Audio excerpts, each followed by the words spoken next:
Man in the car paradoxe.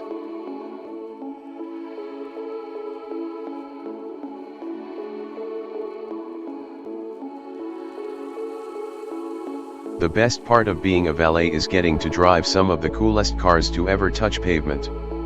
Guests came in driving Ferraris, Lamborghinis, Rolls-Royces, the whole aristocratic fleet. It was my dream to have one of these cars of my own, because, I thought, they sent such a strong signal to others that you made it. You're smart. You're rich. You have taste. You're important. Look at me. The irony is that I rarely if ever looked at them, the drivers. When you see someone driving a nice car, you rarely think, wow, the guy driving that car is cool. Instead, you think, wow, if I had that car, people would think I'm cool. Subconscious or not, this is how people think. There is a paradox here.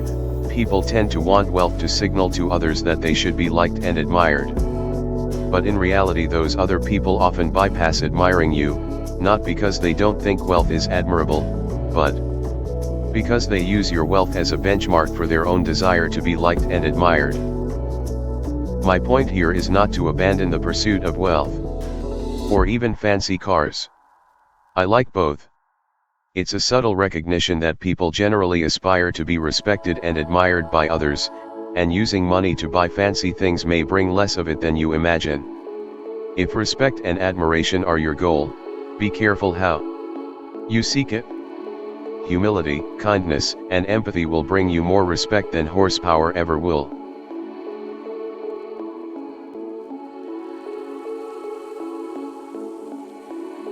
Wealth is what you don't see.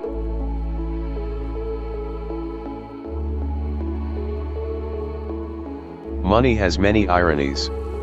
Here's an important one: wealth is what you don't see. My time as a valet was in the mid-2000s in Los Angeles, when material appearance took precedence over everything but oxygen. If you see a Ferrari driving around, you might intuitively assume the owner of the car is rich even if you're not paying much attention to them. But as I got to know some of these people, I realized that wasn't always the case. Many were mediocre successes who spent a huge percentage of their paycheck on a car. Someone driving a $100,000 car might be wealthy. But the only data point you have about their wealth is that they have $100,000 less than they did before they bought the car, or $100,000 more in debt. That's all you know about them. We tend to judge wealth by what we see, because that's the information we have in front of us. We can't see people's bank accounts or brokerage statements. So we rely on outward appearances to gauge financial success. Cars, homes, Instagram photos. Modern capitalism makes helping people fake it until they make it a cherished industry. But the truth is that wealth is what you don't see. Wealth is the nice cars not purchased, the diamonds not bought, the watches not worn, the clothes foregone, and the first-class upgrade declined. Wealth is financial assets that haven't yet been converted into the stuff you see. That's not how we think about wealth, because you can't contextualize what you can't see.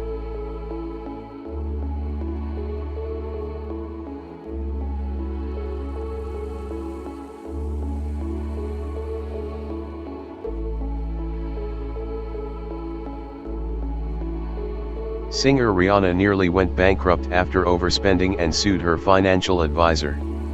The advisor responded, "Was it really necessary to tell her that if you spend money on things, you will end up with the things and not the money?"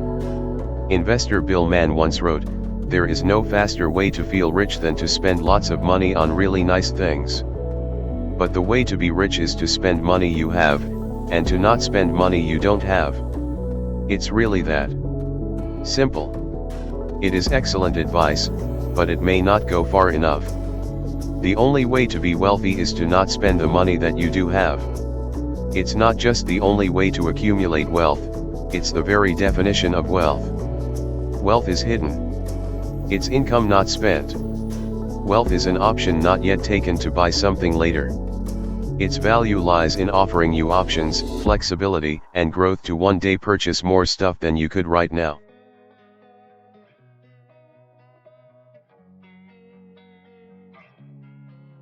We don't see the savings, retirement accounts, or investment portfolios. We see the homes they bought, not the homes they could have bought had they stretched themselves thin. The danger here is that I think most people, deep down, want to be wealthy. They want freedom and flexibility, which is what financial assets not yet spent can give you. But it is so ingrained in us that to have money is to spend money that we don't get to see the restraint it takes to actually be wealthy. And since we can't see it, it's hard to learn about it. People are good at learning by imitation. But the hidden nature of wealth makes it hard to imitate others and learn from their ways.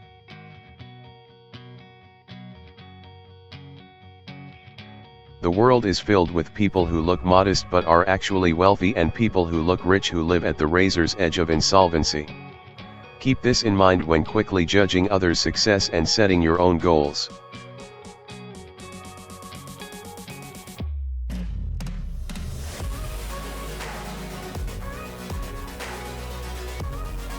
Save money.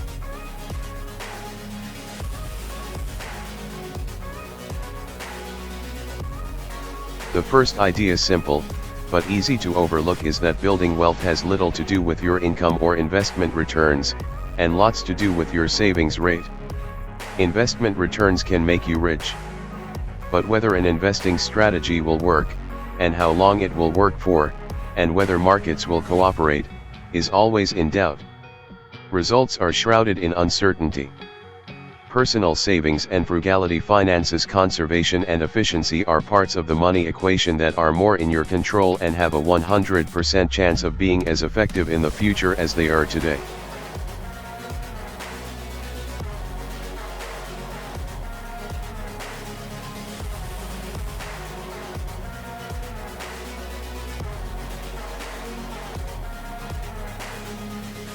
If you view it as powered by your own frugality and efficiency, the destiny is clearer. Wealth is just the accumulated leftovers after you spend what you take in.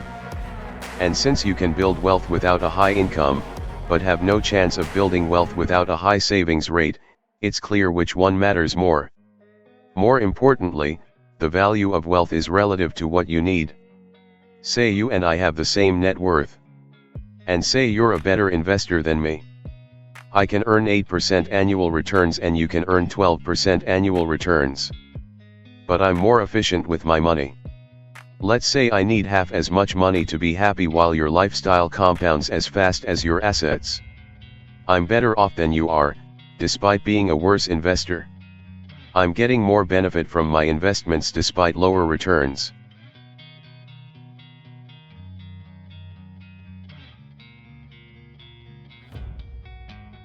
A high savings rate means having lower expenses than you otherwise could, and having lower expenses means your savings go farther than they would if you spent more.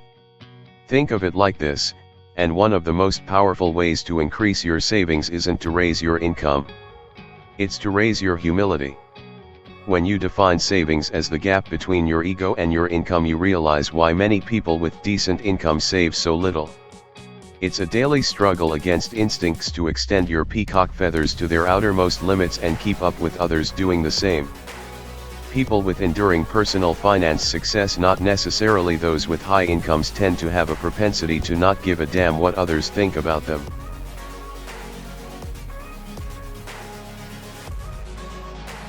So people's ability to save is more in their control than they might think. Savings can be created by spending less.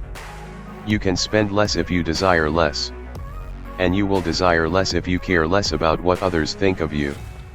As I argue often in this book, money relies more on psychology than finance.